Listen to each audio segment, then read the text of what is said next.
because it was chosen. And now he's a doctor in the U.S. and he's freaking rich. He's loaded. Well, of course, half of his money goes to pay malpractice insurance premiums. But other than that, he's doing quite well for himself. I'm sorry, I had to go there. You just killed me. Folks, for those that are listening, he and I are seeing each other face to face. So if I start laughing, it's because he's making faces while he's doing his stuff, like he is right now. And he just made this face when he said that, when he's freaking rich. It killed me. So I apologize if I start laughing. There's a good reason. It's Kevin's fault. So, but anyway, there's always, come on, that's what we're good at. It's a military thing. Blame everybody else. It's never our fault. Just kidding. I'm kidding. It's so bad. Okay. I should pull, like, what's his name? Larry the Cable Guy. Bless me, Father, for I've sinned. Send me to live with the pygmies. Whatever it is he says. Okay.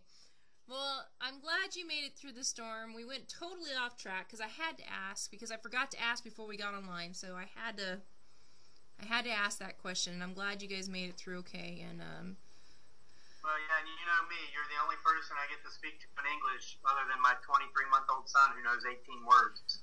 So I'll try to be disciplined and not get off course during these discussions. You know what? You know how much screw that. You can we're going to get off track. We can get off track as many times as we want. And you know what, folks? You know you're going to enjoy it because you keep coming back, and that's what matters. So, Kevin, get off track as much as you want. You practice that English and keep it current and not rusty. So, okay. but back to, we're going to get off economics and we're going to get off all that stuff. We're going to go back to the book because I got to tell you guys, I read my review to him so he could actually hear it first before anyone else, because I didn't want him to go, oh no, that sucks, and then, you know, I have to throw it all away and start all over again, especially on the air. So I want to tell you guys right up front, Kevin did warn me to to be careful, because I'll end up sitting here and go through the whole thing, and I blinked and I went through the whole book, and I'm telling you this it's a very graphic, very real, very honest, raw. It's raw honesty in this book. And it's not, you're not going to get the perfect grammar. You're going to get truth. And that's what matters. At first I started reading this book, and I told him that I put this in my review, and you can find it on Amazon. I will post it there tonight now that he said it's okay. He's blessed it. Amen. Now that he's done that, I will put that review out there. But what I said in there is that there's a point that I was going to make, and I completely forgot it. But you will read it from straight to front to back, and you will see PTSD. You're going to see it raw, in word form. And it's very easy to visualize. If you have PTSD, do not be surprised if some of your thoughts are pulled up because of what you're reading. I first started reading it, I told Kevin before I got on here, I said, Kevin, I started reading it academically. And then I found myself reading it as the soldier who's been through some of these things. And so I identified with what he was writing, you know, on many different levels, some pretty quite deep. And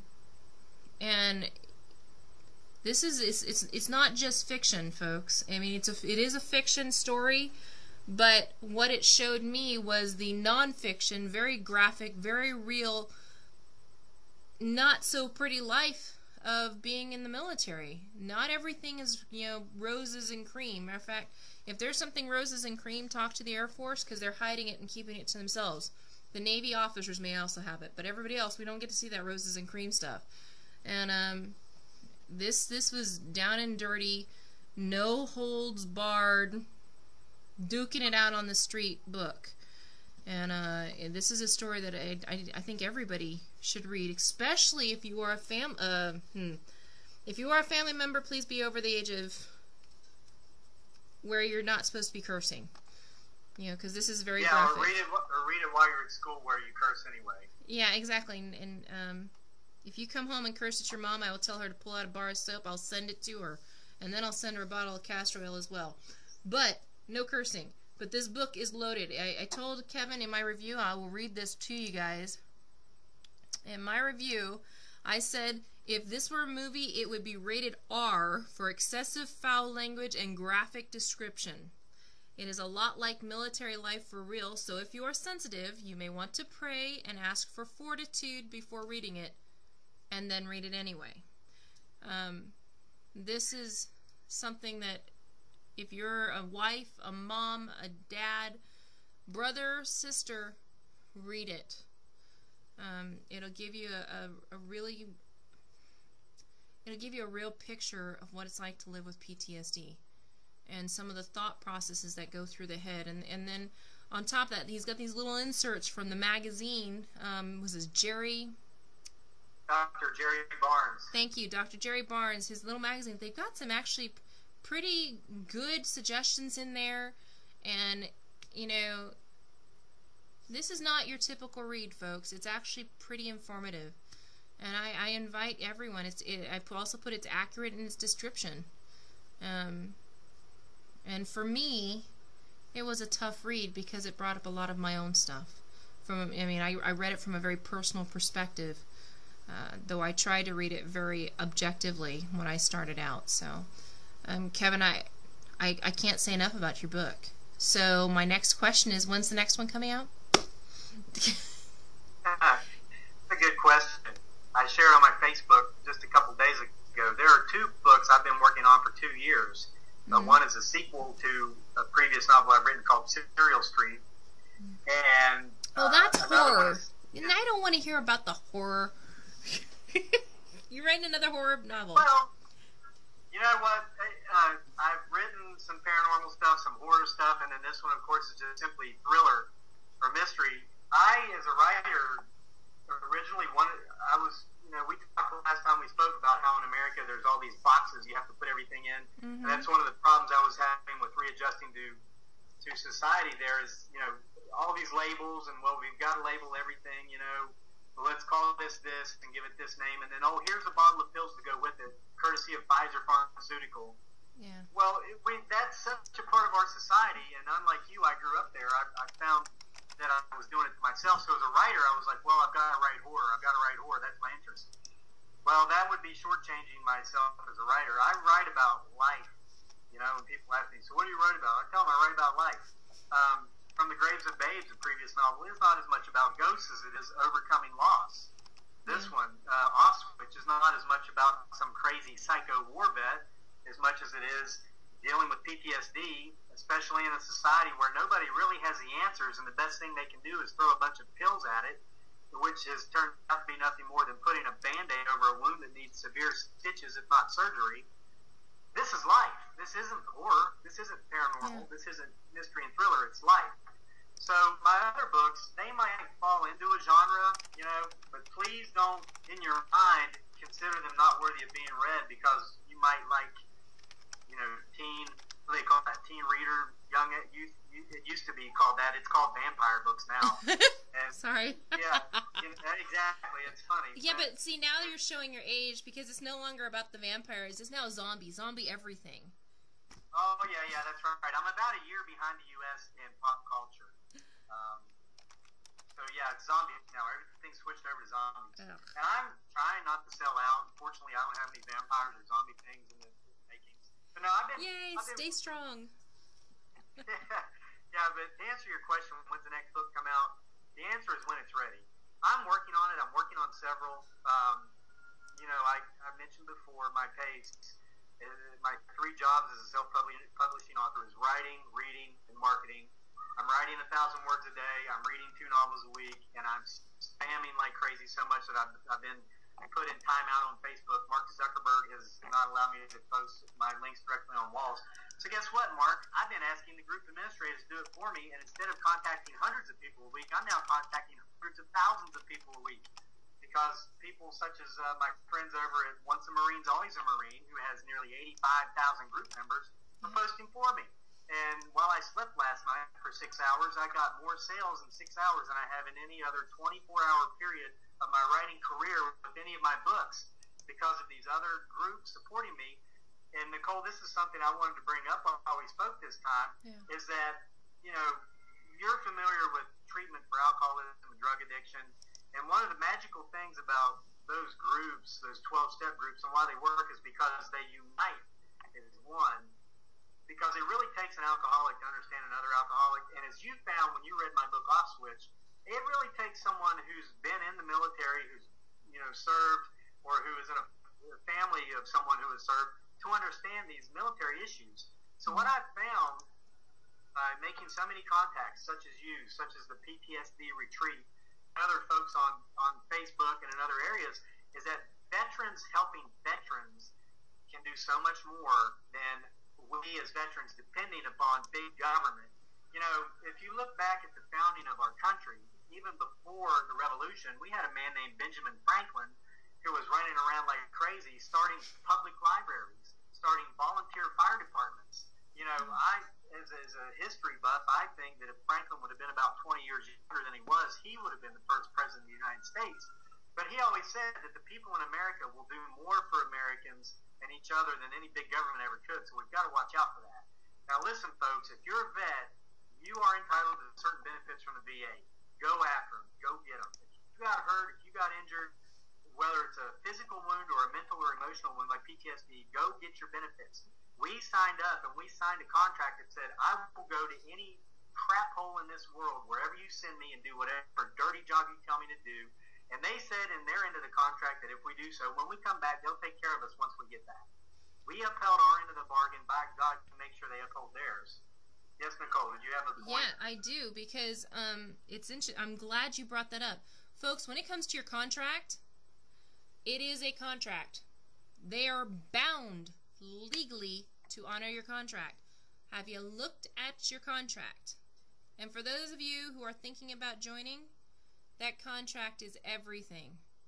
Whatever's in that contract, you and they are held to, so read through it seriously before you sign on the dotted line. You are not just saying, I do solemnly swear to serve and protect. You're saying, I do solemnly swear to serve and protect as long as this contract is met. Okay, you're not... And also they need to understand the part that your recruiter doesn't tell you about. They might laugh about it like it's a joke. Is you are also signing away your civil liberties. While you are serving, you are not protected by the other freedoms and liberties of an American citizen, or even somebody who's not an American citizen but is on U.S. soil. Okay? And I talk about some of the abusive leadership I had in my book, Off Switch, and some of the terrible things that have happened. It was wrong. It shouldn't have happened. The people that did it were maggots. However, they were in their rights to do it because I signed away my civil liberties to serve. So that's the shadow side, the dark side of serving in the military. And that's why it's so important that the military itself weeds out toxic leadership and does not allow it to be in a position where it can be abusive towards the troop or the troops. But they are there, and you need to be aware of it. Okay, no. I'm sorry, Nicole. That's okay. I'm also going to add the other side of that because I do believe strongly in the military system when it's working. But there are avenues for you to take when it is not. For those of you who are still serving and are overseas in a combat environment, just because you're in that combat environment does not mean you do not have a voice. It is called the IG. It is called, the EO. Use them. Females? Yeah, the Inspector General. Yeah, especially females. Yeah. Females in a combat environment.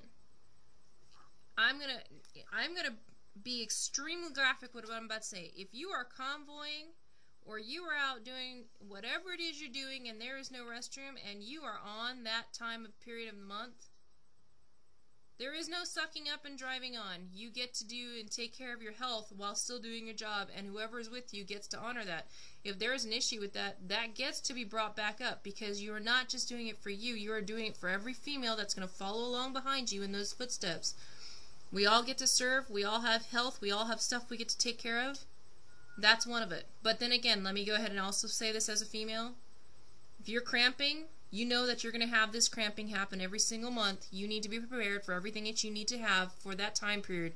There's no, oh, I got blood on my uniform. Guess what? Clean it up. Keep going.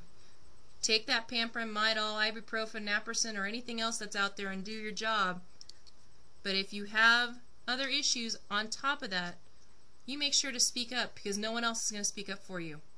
You do your job, you do it well, and you take care of you. I say 3 things when I'm talking to people. Take care of your buddy, take care of your buddy, and take care of your buddies. Who is your first buddy? It is yourself. You take care of yourself, because if you don't take care of yourself, you can't take care of your buddy, your battle buddy, the person you're supposed to be watching their back. It's not about politics. It's not about agendas or who's protecting you, whatever. It's about your battle buddy right next to you. You take care of your battle buddy. So you take care of yourself first so you can take care of your battle buddy, and then you take care of your buddies. That's your whole team. So take care of yourself. That's first. Sorry, Kevin, I had to throw that out there, because there's a lot of people that forget that they do still have a voice, and sometimes it's really hard to remember that when you're in bad situations. Now, there's a time and place for everything, and when you get home, that's certainly a time and place to take care of whatever issues were happening over there that did not get taken care of. And anyway, sorry, you just caught me on a soapbox, Kevin. No, that's all right, because you covered something that's addressed in the book through the fictitious character of Dr. Barnes, where he talks about, you're remembering speaking about Stockholm Syndrome. Yes. You know, it's easy for us to sit here now in the safety of our non-deployment situations and say, hey, you've got rights, make sure you jump up and stand up for them. But, you know, like the Inspector General. But once that Stockholm Syndrome kicks in, and folks listening, if you don't know what that is, that's where people who have been captured or kidnapped actually become empathetic toward their capturer or the people holding them hostage. And actually, almost like a child might a parent. And we had it. I mean, it happens in the military environment. It doesn't just happen on deployment. It starts at basic training. But yeah, there's an IG, and I don't want to give away too many spoilers in the book, but one of my situations was in Iraq, because I didn't receive pay for the first 4 months I was there. I wasn't getting paid. And so I went through my chain of command to say, hey, we got paid, but I didn't, and I've got child support, 3 kids back home. Can you help me out? My team leader, who was a buck sergeant, said, sure, let me talk to the squad leader. Squad leader said, sure, let me talk to the platoon sergeant. Platoon sergeant said, sure, let me talk to the LT, lieutenant. Lieutenant comes up, Lake, you're not getting paid? No, sir. Can I go to the pay department and figure out what's going on? Absolutely not. You will not go to the pay department. You're an E4. You need to think about how blessed your kids are back in America. Look at these kids in Iraq and how little they have. You don't know how good you and your kids have it. Well, okay, sir. Yeah, I understand that. I know I'm blessed, but look, I've got child support to pay, and my ex-wife's messaging me saying the kids need shoes, yada, yada, yada. Long story short, it took 4 months before I finally, they threatened, don't you dare go to IG or you'll fill every sandbag in Mosul. I finally started to go to IG. And then the first sergeant, when he heard I was going to IG, who had been told that, I was getting paid, he went to the pay department and raised hell, and it was taken care of that day. And on the next pay period, I received pay. But my children back home went without for 4 months. I was out there trying to look for IEDs along the road and snipers hiding in the buildings. I was a machine gunner. And the whole time, my head's not in the game, because my head's back home worried about my kids whose needs aren't being met, because we had a bully in the position of a platoon leader. So, but listen, the mistake was mine. I should have gone to the IG when the LT told me you will not go to the pay department. I should have said, well, sir, with all due respect. And as you know, in the military, that always means what you're going to say next is very disrespectful. I should have said, sir, with all due respect, kiss my AWQ, I'm going to IG if you don't let me go to the pay department. And it would have been fixed, But we have that mindset of yes, sir, no, sir. Yes, ma'am, no, ma'am. It's not it's, well, back because you sign away your civil liberties. Like I said earlier, you give away your civil liberties. We had team leaders, E5s, who in the private sector were prison guards. And a good friend of mine, Sergeant Jeremiah Marsh, who the book you may remember is dedicated to or in memory of, he was a prison guard back in Washington State. And he told me one time, he said, Lake, if I treated prisoners in the penitentiary where I work the way we are told to treat you guys by the leadership above us, we lose our jobs and we'd be prisoners ourselves. Folks, that's just part of how it is. Now, fortunately, 99% of the leadership in the military are good people. They care. They're tough, but they're fair. And there's a reason they're telling you to do what it doesn't make sense at the time, but maybe later it does, and it might never. But there's that 1% that are dirtbags, and they're out there. And for those, be aware you do have rights, and speak out. Go to IG. Okay, that's all I'll say about that. Yeah. And about that. just just to give you a different side of it, not like I said in my review, you'll see it's already posted, y'all. You can go to Amazon.com and look up Kevin E. Lake, and you see all his books. Go to Off Switch, and you'll see my review in there. You're going to go look now, aren't you? But yeah, right now. No, but to give you an idea, I had some really negative things happening, and I won't go on what happened in the military while I was overseas. But just to give you a little bit of what was going on for me while I was in Afghanistan, I was dealing with a custody battle that was raging. That my ex-husband had written it out that he actually received sole custody of my kid.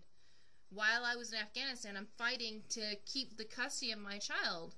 And I'm being told I can't talk to my kid, and I'm not being told when she's sick. And so my brain was not in the game. And I'm so grateful for, you know, my platoon sergeant. I'm going to go ahead and say his name because he's retiring anyway. I am so grateful to him because there's a lot of things he told me that I just didn't get while I was there, and some things that I probably deserved to fry for, but instead he shook my hand because it turned out okay. But as soon as he finished shaking my hand, he kicked me in the butt as well. And I'm so grateful to him. His name is he's now a First Sergeant David Sauer. He's with the Utah National Guard. And this guy's a character, and if you ever run into him, you can tell him I said so. We called him our deployment dad, because he was really good at getting on us when we needed it, and I never want to ever see him angry with me again. But when he hears this, he'll probably be angry with me again, but I'm long distance away now, so it's okay. But there is good leadership, and you just get to use it.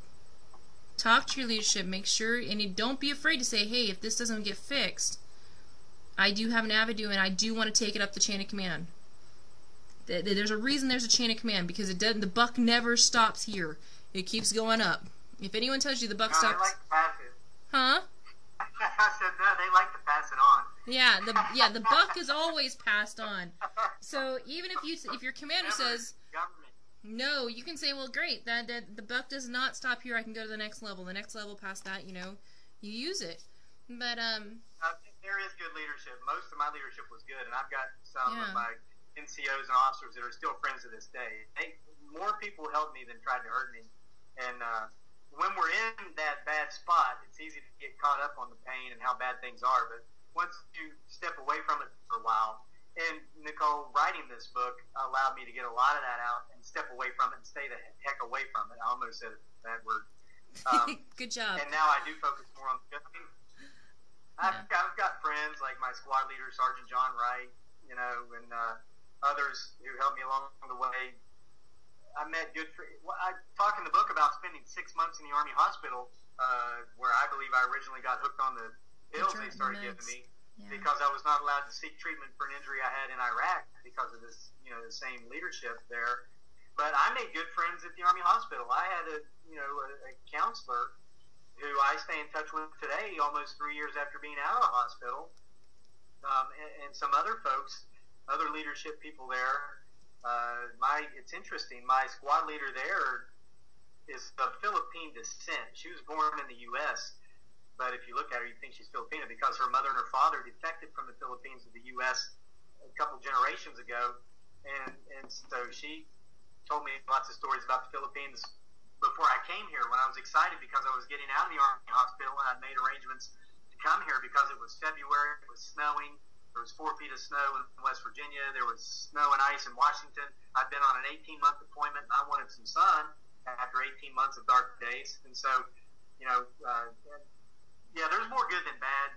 You just have to look for it, and this too shall pass. Yeah, I actually get to thank some really great people. Like, it's funny being away from it all and sitting here like I'm healing right now, so before I can put my freaking uniform back on, I say my freaking uniform because there's so many things I complain about, but you know what, I can't wait to put it back on.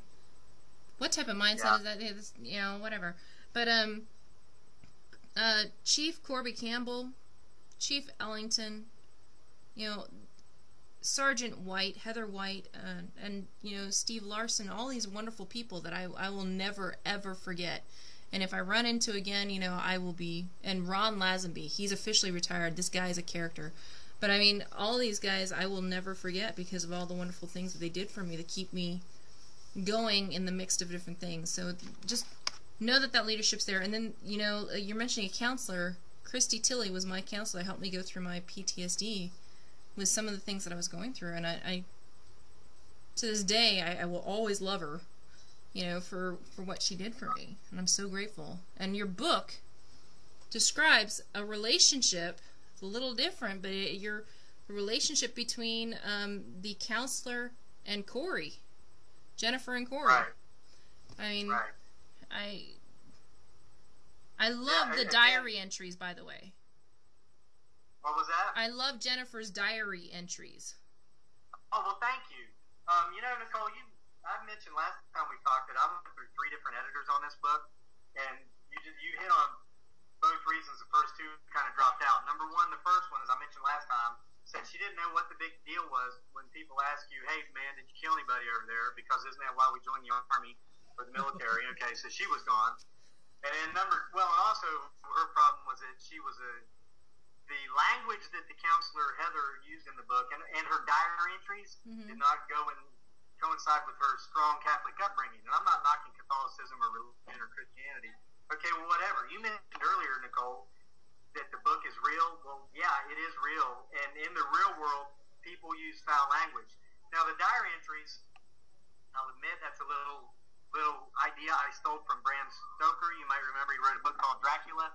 That entire story was told basically through diary entries of all the different characters. Yeah. Well, I wanted to start out that way and then transition away from that and go straight into narrative and dialogue. And I bet you didn't notice when that happened about 25% of the way through the book. It took me a little while. It took me a little while to get to actually notice, because by that point I was already hooked. Exactly. See, I wanted to hook you as the reader in such a way that, and I did this in my previous work from the Graves of Babes, starting out with reality, the facts, not the fiction, but walk you over to the line to where reality blends with fiction. And by the time you realize how much time has passed that you're reading the book, you can't look back and see where that line blurred. And with this book, Off Switch, I start laying down the foundation, the backstory that needed to be told, and setting the identity of the characters with Jennifer, mostly through personal diary entries, personal journal entries, to show mostly how her own personal views is so different than the views of the VA, but she has to enter her notes in the VA's computer a certain way because of protocol and lawyers. But then she goes home and says what she really means and really feels in her own diary entries. Now, the second editor, she actually quit on me because she said it was too much work than she had planned on doing, and she said, oh, but P.S., by the way, I'd recommend you drop the journal entries because they're not realistic. Really? Well, you just hit it on the head, Nicole, about how powerful they were, and other readers have told me the same thing. Because, and again, it's, you know, different flavors for different folks. But I mentioned to you before you started recording, are we getting close to our break? Actually, do you want to take a break? Because we can actually do that. Okay, yeah, let's take a break, and then we'll hit on some more of these things and try not to sidetrack as much when we get back. Because you can only do these in 30-minute segments, is that right? I am so glad that I have this recording on I have a backup system recording on this. Yeah. Because it cut our broadcast off. We passed the mark. I don't have a timer here, but I felt like we've gone over by about 7 minutes. How accurate is it? Yeah, that's extremely accurate. That's actually almost perfect. So yeah, I was a distance runner for 25 years, and being able to understand time based on my heartbeat and everything, it's just crazy. I'm pretty accurate with time. That's awesome. Yep. We went 58 seconds over, and that's when it stopped it. And then, so I'm going to be doing some editing. But the funny thing is, that was recorded live, so but the good news is we also have it recording on a secondary system, so I can actually I will be able to put this whole thing back on and break it right at the 30 seconds, so it's not going to be a problem. But, yeah. Okay, well, I have to pee. I'll be right back. Rivers, streams, waterfalls, pressure in the lower abdomen, water trickling down. Remember, where I'm at, it's 100 degrees, and there's no air conditioning. This is my only, I got an electric fan, that's it. Because it's so hot here, if you have air conditioner, you stay sick from going in and out. Yeah. Outwards 100 degrees, you come in. And then plus the houses aren't, I mean, look at the windows. Yeah. I mean, glass panes. This is how they're shut. They're not airtight. I mean, air conditioning air would just go right out that. Electric bill would run through the roof. That's an understatement. All right. I'll be ready. Thank you for sharing. Go. Sometimes, folks, you just got to take care of your needs. And we actually, I'm so glad this is recording on the backside because that cut short. So this is going to have to restart. I'm going to actually put another one on here, and it's perfect timing that he brought that up because we've now cut short on the other one. So I'm reopening another one here. So this broadcast that you're hearing right now will actually be going on to the video that's done on YouTube. So, alright, whatever 3. I think this is part 3 for him. So, anyway. So, I'm going to go right back to that book. I really recommend that you read it, and I'm trying to find where I placed the manuscript, because I'm going to actually see if he'll be okay with me reading a little bit out of it. Because it starts out, and the way it starts out... telling you that What was that? Yes, you telling me that telling you that I have to pee because I've been drinking all this water because it's 100 degrees and I don't have aircon. That's going to be on YouTube? Oh, yeah. Yes! That's like a marketing point. I can be like, hey, people want to hear me talking about having to pee? Go watch this video on YouTube. How many times can you be in the middle of an interview and you have... So yeah, I have to go pee. Come on. This, you know what? This is actually a perfect example of your writing. It's real. Okay, well, hold on a second. Let me restart this new segment here. Okay.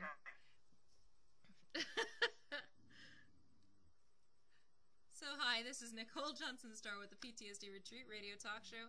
I'm here with Kevin Lake. We are continuing from the last one that got cut off. Don't worry, when you go to the YouTube video, you'll actually be able to hear the whole thing with the pee break and everything else. You know, if you're going to pick that booger out of your nose, you might as well eat it, Kevin. That's just disgusting. He's picking his nose. I'm doing this face-to-face with him, you guys. And so he just picked his nose and pulled out a crusty. That's just gross. And it had a nose hair in it. But it's a perfect example of his book because it's crusty too. It's and got all the nose hairs in that as well, because you are going to read his book and you are just going to feel like, especially if you have PTSD, you are going to feel like you are remembering your own experiences, and you're going to feel right at home with the language that's used there. Especially if you're Army. If you are Army, you are going to get this book. Because it's just like being right at the unit. You know? F this, F that, and let's get down to the dirty, gritty basics. So you're going to find all of that in there. And if you're out of uniform, you'll feel like you're right back in uniform and right at the unit. So it's a homecoming for you. So, anyway, where were we before we cut out? Okay. So we're back on now? We've been on. Segment?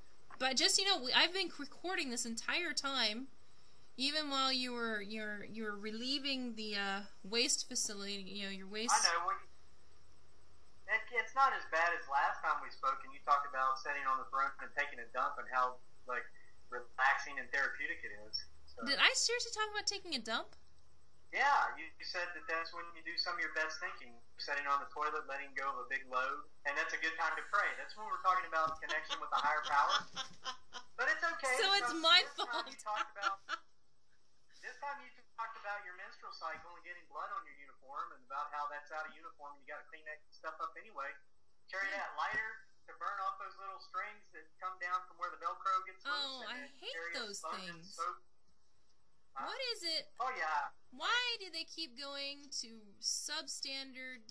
I mean, I know you go with the lowest bid to make our uniforms, but seriously, that is just pathetic. My daughter sews better than that. And that's one of the advantages, I think, about serving in a wartime army or military instead of a peacetime military. Mm-hmm. Stuff like that isn't big of a deal because, when you're in Iraq or Afghanistan, especially if you're leaving the green zone, man, your NCO doesn't care if you got a little bit of a string hanging off below your name tag. He's making sure you've got 5 boxes of 50 cal rounds going in that gun truck. Okay, so, I have a question for you. Okay. What color did your uniform change? You know, I mean, we all came in the same uniform going to where we're going. When you deployed over, your whole unit's uniforms were all the same color. What color did it change to during your deployment for when you were coming back? Because it was not the same color. Right. No, it changed to like a dust gray. A dust gray. Yeah, it did. This is something too. I'll tell this to folks back home who have never served in the military, don't know, but we've heard talk of these evil people called KBR, Kellogg, Brown and Root. Yeah. They're the people that have subcontracted out most of the jobs that the military itself used to do. And I'm not going to, I see you puking. Well, one of the things they do with our laundry, because, you know, hey, a generation ago, people in the Army actually did laundry. They actually cooked in the chow holes. That was their MOS. Now, they're still cooks, but now what they do is they sit around the chow hall and watch the people from Sri Lanka and the Philippines and other third world nations who get paid, I think, $400 a month to cook, work 12 to 16 hours a day. Do that. But anyway, when the third world nationalists, we call them TCN, third country nationalists, who work for KBR, do our laundry, they don't even use detergent or soap. They boil it in water. That's all they do. Because it's been proven that boiled water will kill any bacteria you get on your clothes. So they charge the U.S. Army $75 per bag to boil the laundry. So every time Joe or G.I. Jane goes over there and says, hey, KBR dudes, here's a bag of my laundry, please boil it, I'll be back tomorrow to pick it up. The U.S. government, at the taxpayers' expense, pays KBR $75 a bag. Well, KBR figured out how to make more money, and they limited the number of items you could put in your bag to 30. But now a pair of socks counts as only one item. Okay, so if with socks, you can actually have 60 items. So if you've been on mission for 3 or 4 days, you haven't had time to do a laundry run, and you got 34 items in your bag, well, better take 4 out and put them in another bag. Then KBR gets to charge U.S. government, the taxpayers' expense, $150 because it's 2 bags to boil those 2 bags of laundry. But don't worry, the money is going well. They do pay those people from Sri Lanka and the Philippines. They pay them $400 a month, even though the U.S. government gives KBR $100,000 to $250,000 per contract per person. KBR just takes the rest. They throw it in their bank account and call it profit, and it makes the shareholders happy. Did I get off of the? Did I get sidetracked again, Nicole? You know what? I will take responsibility for that sidetrack because I laughed about the color. Mine had kind of a dirty pinkish hue, so that's why I was pinkish, brownish, yucky. They must have used bleach in their boiling water with yours then, huh? Well, come on. They're boiling in brown water to begin with. Yeah, that's true. So, do you know what? Here's something funny. One of the first things I got excited about coming back to, I came back what was that? To a flushing toilet. Yeah. And not only was it a flushing toilet, it was a flushing toilet in my building. And it was in my room. I could roll out of bed and flush the toilet, and I had white water. Yeah. I remember, Nicole, when we were speaking last time after our interview, you were going through my pictures to put together, and you saw one of my pictures that I had taken when I first got right. Yeah, the WTB there at Fort Lewis after getting back from Iraq. I took a picture of my toilet that flushes and put it on Facebook. And some of my friends from the civilian sector were like, wow, Kevin, are you okay? What kind of drugs are they giving you there? And, it took someone like you who's been there and done that to understand how much to appreciate a toilet that flushes. Because when you go for a year without one, and this is in the book, I mean, I'm going to say a semi-swear word here. I'm going to talk about piss bottles. You mentioned earlier about how the book is real, it's long. Let's talk about the piss bottles. When you're you guys, just so you know what a piss bottle is, it is your Gatorade bottle or water bottle that is recycled in the best way possible. Because if you ever go to visit, it's not glorified in Hollywood. Oh. Part of this book, I wanted to show the side of a war, of a deployment that is not glorified in the movie. If you've seen the movie called The Aviator, the Howard Hughes story, it has that DiCaprio guy, Leonardo DiCaprio. It shows how Okay, folks, as you see, we cut it off right here, but you can go next to part 2 and it'll just pick right up. Thank you so much for listening to the PTSD Retreat Radio Talk Show. This is your host, Nicole Johnson-Starr, with guest Kevin Lake, and go ahead and go over to part 2 so you can get the next part of this. It is pretty long. It's got 3 parts in this series, so thank you so much for listening, and have a great evening.